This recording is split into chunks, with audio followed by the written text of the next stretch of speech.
한국전쟁 기간 삐라의 설득 커뮤니케이션. 김영희. 1. 머릿말. 한국전쟁은 그 기간이 비교적 길면서 여러가지 상황 변화가 많았다. 이에 따라 무력을 사용한 직접적인 전투와 함께 심리전이 중요하게 활용되었다. 현대의 전쟁이 전선과 후방, 군인과 민간인을 구분하지 않는 총력전이 되면서 전쟁의 성격을 유지하고 강화하는 의식적 활동으로서 심리전이 중시되고 있는데, 한국전쟁은 전쟁 전개 과정의 성격상 심리전의 좋은 무대였다. 역사적으로 같은 민족 간의 전쟁은 언어나 문화적 장벽이 거의 없어 이 민족의 전쟁보다 상대적으로 심리전의 효과가 더 큰 것으로 설명된다. 이에 따라 제2차 세계대전에서 얻은 심리전 효과의 교훈은 한국전쟁에서 적극 활용되었다.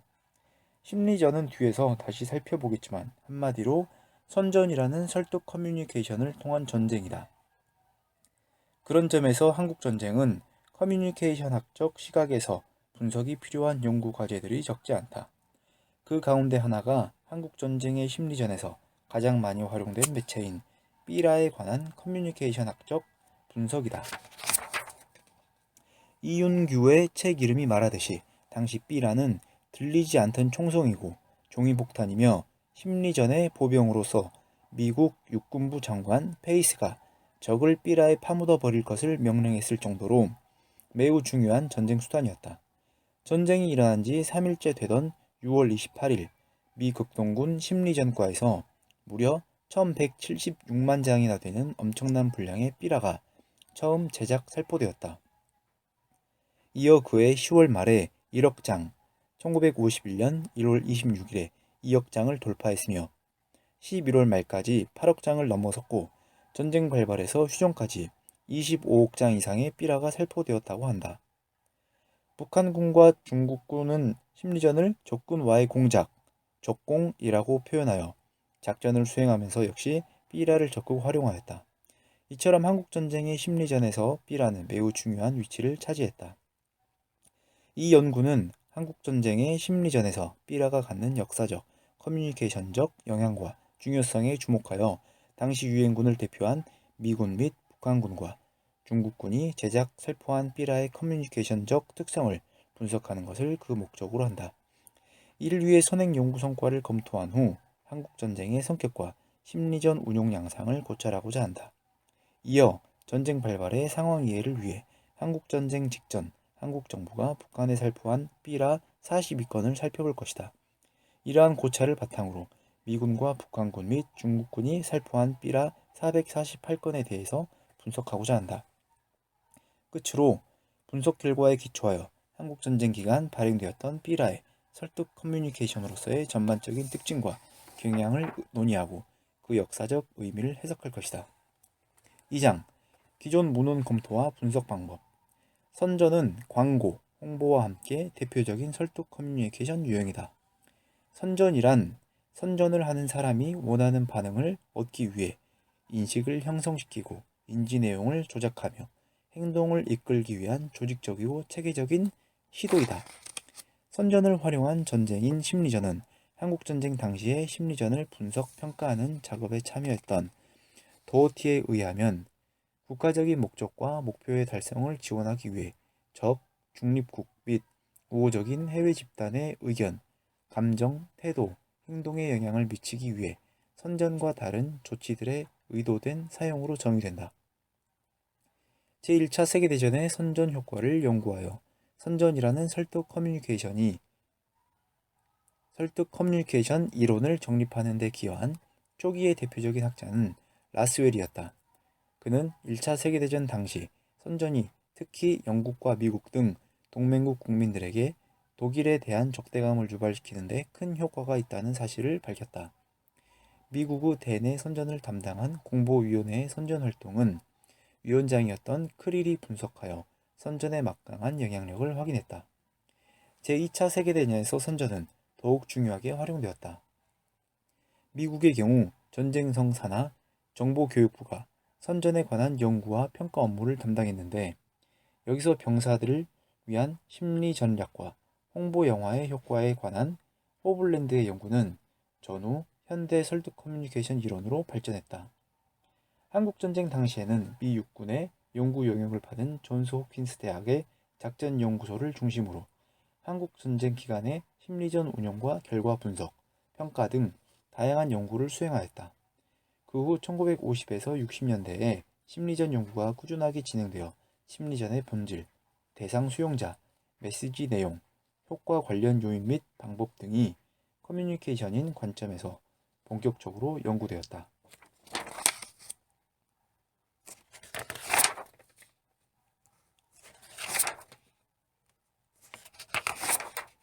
3장 한국전쟁 기간 심리전 운용과 삐라 1. 유엔군의 심리전 운용과 삐라 미 극동 군사령관이었던 메가더 장군은 1947년 미 육군이 심리전 부대 해체를 결정했지만 극동군 사령부 정보참모부의 심리전과를 유지하고 있었다. 한국전쟁이 나고 미군이 참전하기로 결정했을 때 심리전을 담당한 곳은 이 부서였다. 이 부서에서 삐라를 제작해 6월 28일 비행기로 살포한 것이 심리전의 첫 조치였다. 1951년 8월 심리전과는 심리전부로 확대되고 작전참모부에 배속되었다. 심리전부는 부장 밑에 기획정책, 정보, 작전, 특별작전 등 4개의 부서가 있었고 작전 부서 아래에 삐라와 라디오 방송을 담당하는 하위 조직을 두었다. 심리전부는 미 8군 심리전부 제1방송 삐라 부대를 지원 감독했다. 제1방송 삐라 부대는 미국에서 조직되어 1951년 8월 일본에 파견된 부대로 한국에서 수행하는 작전 심리전을 담당했다. 한편 미군은 1950년 가을 육군의 전술정보 파견대를 한반도에 파견했다. 이 부대는 11월 4일 제1확성기 삐라 중대로 명칭이 변경되었다. 이 부대는 미 8군 정보참모부의 지휘를 받다가 1951년 미 8군 작전참모부의 심리전부에 배속되었다. 미 8군 심리전부는 미 극동군 심리전과로부터 전술심리전 임무를 이관받았다. 제1확성기 삐라 중대는 전쟁 기간 내내 전술심리전 작전을 담당하면서 1955년 2월 21일까지 존속했다. 한국전쟁 기간 유엔군의 심리전에서 라디오는 전략심리전 매체로 삐라와 확성기는 전술심리전 매체로 주로 활용되었다. 이외에도 신문보도, 간행물, 영화, 피난민, 포로, 물품 등 다양한 수단이 동원되었다. 앞서 설명했듯이 한국전쟁 당시 가장 많이 활용된 심리전 매체는 삐라였다. 전쟁 발발 직후 미 극동 사령부의 심리전과에서 6월 28일 처음 제작해서 한국의 삐라를 살포했는데 이날 뿌린 삐라는 거의 1200만 장으로 1950년 6월부터 5개월간 뿌린 삐라 살포량의 10분의 1에 해당하는 엄청난 분량이었다. 이 삐라의 주 대상 수용자는 남한의 군대와 주민이었다. 남한 군인들에게 최대한 항전하고 현 위치를 고수하라고 격려하고 남한 주민들에게 유엔과 우방국들이 한국을 도울 것이라는 내용이었다. 북한군을 대상으로 한 삐라는 7월 17일 80만 장을 뿌린 낙하산 뉴스라는 명칭의 신문 형식의 뉴스 삐라가 처음 발행 살포되었다. 이렇게 해서 1953년 휴전까지 25억 장 이상을 살포했다. 유엔군의 일반적인 삐라 크기가 엽서 크기로 약 17cm 바이 10cm이므로 25억 장이면 한반도를 전부 20번 덮는 분량이었다. 삐라는 대체로 두 가지 방법으로 살포되었다. 첫째는 직접적인 공중살포 방법으로 저공으로 대상 지역을 지나면서 비행기의 문이나 투하 장치를 통해 살포하는 것이다. 두 번째는 항공기 폭탄에 삐라를 넣어 일정한 고도에서 투하하는 방법이다. 한국전쟁 기간 삐라의 살포는 주로 B-29 폭격기가 전체의 90%를 살포하였다. 2. 북한군의 심리전 운용과 삐라 한국전쟁 기간 북한의 선전선동 활동은 전쟁 승리를 위해 김일성이 교시한 우리의 정의의 투쟁은 반드시 승리한다는 것을 널리 선전해야 하며 모든 것을 미제와 리승만 욕도를 경멸소탕하는 데 바치도록 인민들을 고무 격려해야 합니다. 라는 역할을 수행하도록 전개되었다. 이를 위해 조국 해방 전쟁 기간 모든 매체는 이러한 김일성의 지시를 받드는 방향에서 운영되었다. 즉 모든 역량과 수단을 전쟁 승리해로 복중시키고 신속성과 기동성을 보장하기 위해 출판 보도기관들은 전시체제로 전환하여 전시 적군과의 공작 사업을 수행하게 되었다. 전쟁 기간 북한의 심리전은 남한 주민에게 공산주의 체제를 선전하고 점령 정책 추진에 적극적인 호응을 얻기 위해 정치 선전과 전략 심리전 및 유엔군과 한국군의 전위 상실을 위한 전술 심리전으로 전개되었다. 북한은 서울을 점령한 직후부터 다양한 매체를 직접 발행하거나 활용하기 시작했다. 북한에서 그들의 이른바 출판 보도 일군, 방송 일군들을 파견하여 신문과 주간지를 발행하고 방송과 통신을 운용했으며 각종 정기 간행물과 단행본들이 소개된 것이다. 영어도 중요한 수단이었다. 북한 정부가 남한 점령 지역과 전투 지역에서 전개한 문화 선전 사업에는 이러한 매체와 함께 골기대회, 벽보, 표어, 포스터, 문화 선전실 운영 등 다양한 방식이 동원되었다. 전투에 참여한 인민군에 대해서는 신문, 방송, 통신 등의 내용이 제대로 전달되지 못하거나 지연되는 한계를 보완하기 위해 선전원과 선동원 등 대인 매체를 지속적으로 활용하였다. 전투 지역에서 북한군과 중공군은 각자 조선인민군 총사령부 정치국과 중국인민지원군 총사령부가 적공사업을 총괄했다. 북한군은 군단, 사단, 여단에 적공지도원을 배치하고 연대와 대대에는 선전원이 적공사업을 겸했다. 소대에서는 소대장의 지휘 아래 두세 명의 적공조가 조직되었다. 이러한 심리전의 조직과 운영은 미군보다 활발했고 더 효율적이었다고 평가되었다. 북한 심리전에 활용된 선전수단은 라디오와 삐라가 대표적이었다. 확성기 방송이 사용되었으나 제한적이었고 포로 일반 주민, 피난민, 북, 꽹과리, 함성, 연막탄 등 사람과 물건도 상황에 따라 다양하게 활용되었다. 그 가운데서 가장 많이 활용된 매체는 삐라였다. 전선에 배치된 부대는 상부로부터 보급되는 삐라 외에 전선의 필요에 따라 스스로 작성해서 뿌렸다. 따라서 전선 실정에 더 적합한 내용을 담을 수 있었다. 그러나 인쇄시설이나 살포 방법에 한계가 많았다. 삐라는 주로 포탄으로 살포하거나 전선에서 보병에 의한 대적 접촉에 의존해서 뿌렸다. 4장 한국전쟁 직전 북한에 살포한 삐라의 내용과 특징. 앞에서 언급했듯이 제1공화국이 수립된 때부터 38선을 중심으로 충돌이 빈번해 한국전쟁 기간의 삐라를 이해하기 위해서는 그 이전의 삐라를 살펴보는 것이 필요하다. 이 삐라들은 제1공화국 수립 이후 우리나라에서 본격적으로 수행되기 시작한 심리전의 구체적인 사례로서도 그 의의가 있다. 한국전쟁 직전 삐라의 특징을 살펴보기 위해 전쟁 직전 남한에서 북한에 살포한 삐라 가운데 한국전쟁기 삐라에 수록되어 있는 42건을 조사했다.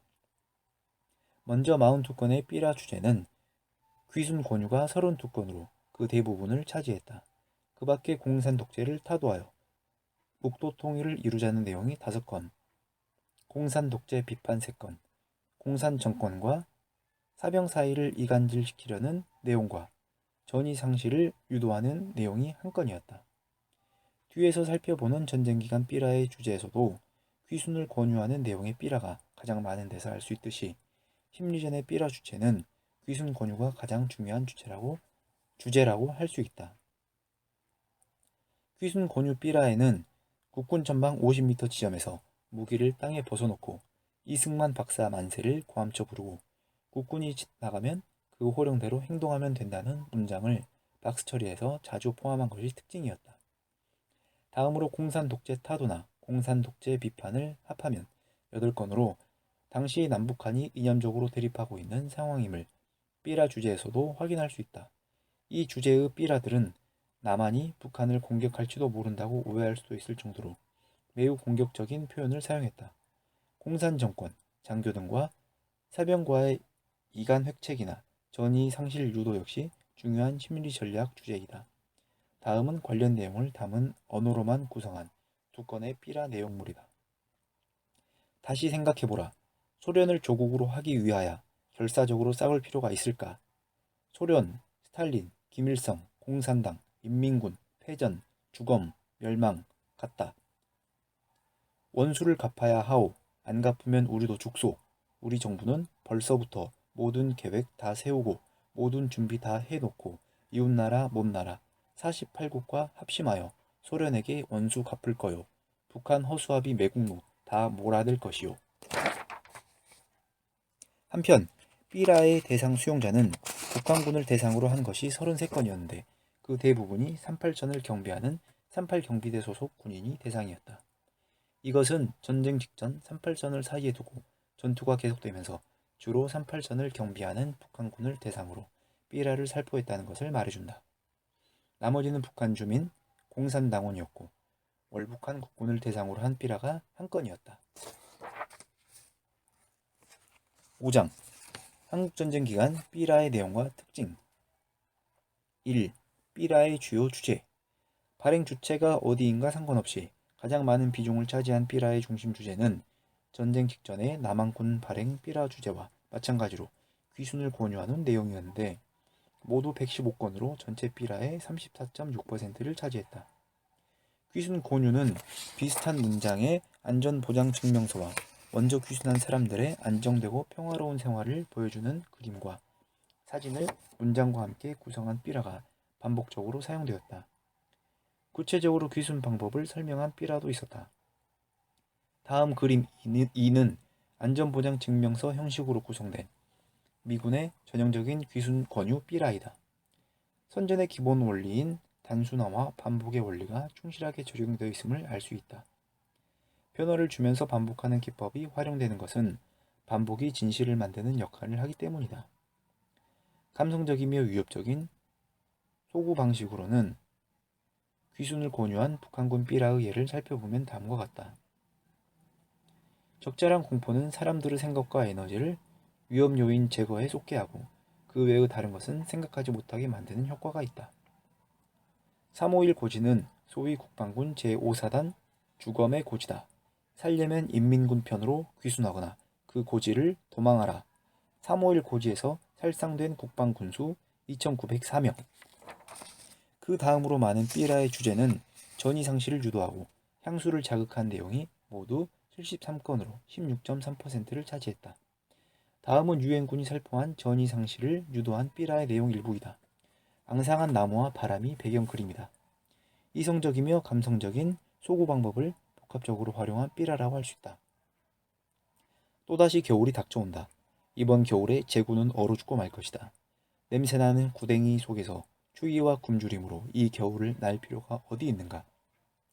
상대방 내부를 이간시키려는 주제도 자주 등장했는데 미군 제작 삐라에서 이간 획책은 소련과 중국을 북한과 이간하거나 장교와 사병 또는 북한 민간인을 이간하는 내용으로 구성되었다. 그림 3이 그 한 사례이다. 이간 획책의 삐라는 미군보다 북한군 발행 삐라에서 더 많아 북한군 발행 삐라 198건 가운데 36건으로 18.2%를 차지해 두 번째로 많았다. 주로 미국과 이승만 정권 또는 남한군 장교와 일반 사병이나 주민관의 사이에 갈등을 부추기는 내용으로 구성되었다. 그림 4가 그 전형적인 사례이다. 또한 다음과 같이 북한군이 유엔군 총사령관 명의의 삐라를 발행해 주민들이 유엔군을 불신하도록 유도한 삐라도 있었다. 주의! 피난민의 이동을 엄금함, 각자의 집으로 돌아가든지 혹은 행기를 떠나 산속에 머무르라. 어떤 사람이나 행렬을 막론하고 유엔군 쪽으로 오는 자는 총살함. 한편 휴전회담이 시작되면서 휴전회담 지연을 비판하고 전쟁을 반대하며 평화를 애호한다는 내용의 삐라는 주로 북한군과 중국군 쪽에서 많이 발행했고 미군이 발행한 사례는 드물었다. 전쟁을 일으킨 당사자가 전쟁을 미국이 그 괴뢰 이승만 도당을 사주에 침략했다고 주장하면서 전쟁을 반대하고 평화를 애호한다며 휴전회담을 촉구하는 모순된 모습을 보여준 것이다. 그러나 미국의 무기업체들은 전쟁 상인으로 부르면서 돈을 벌기 위해 전쟁 종식을 두려워한다는 내용의 삐라들은 북한이 한국전쟁 당시 이미 미군의 군산복합체의 존재를 인식했다는 사실을 말해준다고 할 수 있을 것이다. 다음은 이러한 주제를 담은 대기업은 평화를 두려워한다는 제목의 삐라 내용의 일부이다. 발행 주체는 북한군과 중국인민지원군이다. 대자본가들은 비행기, 총, 군복 등의 정부 구매를 유지하기 위해 전쟁과 전쟁의 긴장을 필요로 한다. 그들은 한국 전선에서 당신이 쏘는 모든 탄환으로 돈을 번다. 이것이 평화회담을 깔아뭉개려고 그들이 최선을 다하는 이유이다.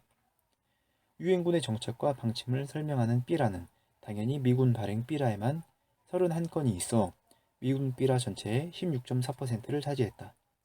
힘찬 한국 원조는 집중한다. 한국은 절대로 고립되어 있지 않다. 와 같이 유엔이 한국을 굳건하게 지원한다는 내용. 전황을 전해주는 유엔군 총사령부의 라디오 방송 사이클 안내. 남한 주민의 민심을 안정시키기 위한 내용이나 주민들의 행동 범위 경고 안내 등과 같은 내용의 삐라들이 이에 해당된다. 또한 유엔군 삐라에는 그리모의 낙하산 뉴스나 자유세계 주간 신보와 같은 내용을 한글과 중국어로 각각 발행하여 전원과 국내외 소식을 전달하는 뉴스 보도 삐라가 있었다. 낙하산 뉴스는 모두 19호가 발간되었다. 자유세계 주간 신보는 낙하산 뉴스보다 지면이 더 크고 짧은 분량이지만 창간사와 사설이 게재되어 신문의 축소판과 같은 형태였다. 자유세계 주간 신보는 1951년 2월 23일 창간되어 휴전 때까지 주간 또는 격주로 발행되었다. 이 신문 형식의 삐라는 국제정세에 어두운 북한 주민들이 국제정세를 이해하는 데 도움이 되는 정보를 제공해 삐라 한 장이 북한 화폐로 20환에 판매되기도 했다. 홍산 독재와 소련, 중국을 비판하는 내용이 일반 미군의 삐라에서 나타난 반면 북한과 중국군 발행 삐라에는 전쟁을 일으킨 미제국주의와 이른바 이승만 괴뢰도당을 비판하는 주제의 삐라가 꾸준히 살포되었다. 미제국주의자들과 리승만 역도들의 전쟁 도발 1주년에 제하여 국방군 전체 장병들에게 격함이라는 제목으로 글로만 구성된 삐라는 북한이 한국전쟁을 어떻게 인식하며 미국과 이승만을 어떻게 규정하는지를 잘 알 수 있는 사례이다. 그 내용의 일부를 살펴보면 다음과 같다. 도대체 미국 놈들은 어떤 놈인가? 조선을 미국의 식민지로 만들어 조선 사람을 미국 놈의 노예로 만들기 위해 무력으로 침공한 침략자이다. 그러면 리승만 도당은 조선을 미국 놈들에게 팔아먹으려고 동족 상쟁의 내란을 도발한 매국노이다. 그러면 국방군은 리승만 도당에게 앞제비로 매수되어 조선을 미국 놈들에게 팔아먹는 것을 무력으로 보호하는 고용병이다. 3. 삐라의 메시지 소구 방법과 주요 내용 제시 방법. 발행 주체별로 메시지 소구 방법을 분석한 다음 표 사를 보면 미군과 북한군의 소구 방법의 차이가 분명하게 드러난다. 미군 삐라의 경우 전체 189건 가운데 이성적 소구가 99건으로 52.4%를 차지하여 가장 많았고 그 다음이 감성적 소구가 69건으로 36.5%를 차지했다. 심리전 매체인 삐라의 소구 방법이 합리적인 방식으로 구성된 비율이 절반을 넘어서고 있는 것이다. 이와 같이 삐라 내용 구성에서 이성적 소구 방법이 많이 사용된 것은 미국이 참전하고 전쟁 기간이 길어지면서 한국전쟁이 냉전체제 이념전쟁의 성격이 강화되었기 때문으로 해석된다. 특히 남한의 남하, 게릴라전을 편 빨치산을 설득하고 이념적으로 와해시키기 위해서는 이성적 소구가 더 효과적인 방법으로 고려되었던 것으로 보인다. 이성적 소구의 사례로서 1951년 3월 9일자 자유세계주간신보 제3호의 사설 분간하기 쉬운 일을 살펴보면 다음과 같다. 전투가 끝이고 통일한국이 건설되는 때에는 한국에서 철퇴할 것을 유엔군은 엄숙히 맹서했다. 공산주의 전쟁을 일으킨 괴수들은 일본 군부 대신에 자기들이 한국을 식민지로 만들고 지배하려고 한다. 어느 쪽을 택할 것이든지는 분명하다. 명예와 양립하는 평화를 택할 것인가? 그렇지 않으면 군국주의자들이 독재 정치의 압박을 받을 것인가? 우호관계냐 철의 장막이냐? 반면에 북한군과 중공군의 삐라는 감성적 소구 방식이 가장 많았고 이성적 소구는 적었다. 북한군 삐라의 경우 134건이 감성적 소구 방식으로 구성되어 전체 삐라 198건의 72.7%를 차지했다. 그런데 이 가운데 선동적 소구 방식이라고 할 수 있는 삐라가 105건으로 북한군이 살포한 삐라의 53%였다. 설득 커뮤니케이션으로서 선동적 소구 방식은 따로 설명되어 있지 않은데 한국전쟁 기간 북한군과 중국군 삐라의 소구 방식에는 선동적이고 소구 방식으로 분류하는 것이 적절한 삐라가 큰 비중을 차지한 것이다. 유엔군 삐라에서는 선동적 소구 방식이 나타나 있지 않았다. 북한군 삐라는 상대적으로 매우 극단적인 메시지 소구 방식이 많이 사용되었다고 할 수 있을 것이다. 다음은 감성적 소구 방법 가운데 선동적 소구 방법으로 분류될 수 있는 언어로만 구성된 전형적인 삐라 내용이다. 보라, 리승만 괴뢰군 장병들이여. 미국 놈들이 총탄을 조선의 수많은 어머니와 어린이들을 죽이고 있다. 당신들도 짐승이 아니면 이 원한을 풀기 위해 나서라. 넘어오라. 한편 삐라 주제별 메시지 소구 방법은 표 5와 같이 분석되었다. 표에서 알 수 있듯이 주제에 따라 다른 소구 방식이 사용되었다. 사례수가 155건으로 가장 많은 귀순 권유의 경우 감성적 소구 방법이 78건으로 전체의 50.3%를 차지했지만 이성적 소구 방법과 복합 소구 방법도 다양하게 활용된 것으로 나타났다. 미군이 발행한 유엔 정책은 유엔 정책 전체 건수의 80.6%, 전황포도는 66.7%로 이성적인 소구 방식이 자주 활용되었다. 전위 상실 유도와 향수 자극, 미제 이승만 도당 비판 및 이간 획책은 감성적 소구 방식의 비중이 지배적이었다. 감성적 소구 방식 가운데 특히 미제 이승만 도당 비판의 경우 감성적 소구이며 동시에 선동적 소구라고 할 수 있는 방식이 전체 33건 가운데 26건, 이간 획책은 전체 55건 가운데 32건으로 상대적으로 많았다. 이 주제의 삐라는 주로 북한군과 중국군이 발행한 때문이었다. 대상 수용자별 소구 방법에서도 같은 양상을 보였다. 북한군과 중국군이 발행한 삐라의 주 대상 수용자들인 남한군과 남한 주민에 대한 소구 방법은 이성적 소구 방법보다는 감성적 소구 방법이 훨씬 많았고 그 가운데 특히 선동적 소구 방법이 가장 많이 활용된 것이다.